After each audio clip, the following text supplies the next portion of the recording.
This is the Orioles' final trip to Yankee Stadium this season. So corner, it's gone!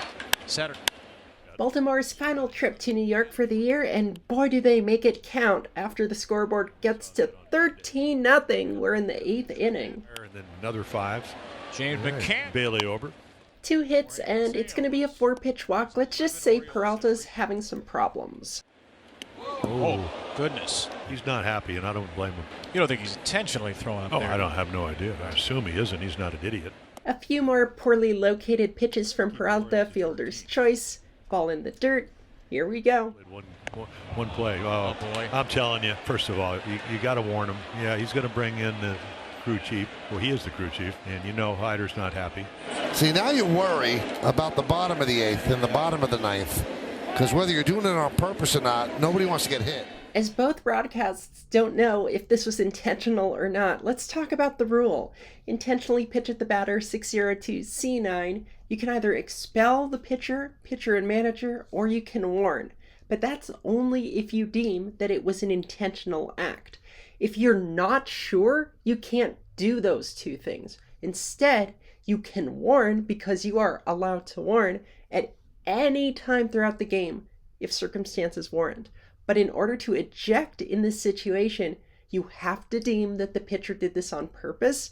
And as we've seen, the control from Peralta was, let's say, lacking. Now here's the nonsense that has to happen. Here's why Brandon Hyde is mad. Dan Iassogna warned both benches. But when you almost hit a guy on the head and then you do drill the guy 2 down, you probably should get tossed. Well, that would be against the rules. As the crew talks, again, the rule says that if it's not definitely intentional, you can't eject. Neither can you throw a pitcher out for simply being, bad. So Hyde's going to get upset that it's not an ejection and argue. Now Hyde's going, why are we getting warned? What do we do?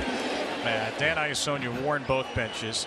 Oh, they just threw him out of the game. You gotta be kidding me. He's arguing about a warning for 5 seconds in a 14-0 game. You're gonna throw Brandon Hyde out? Get out of here. Rule is a manager arguing a warning after being told to stop should be ejected when they leave the dugout and continue. No discretion, no emotion, no judgment. It's automatic.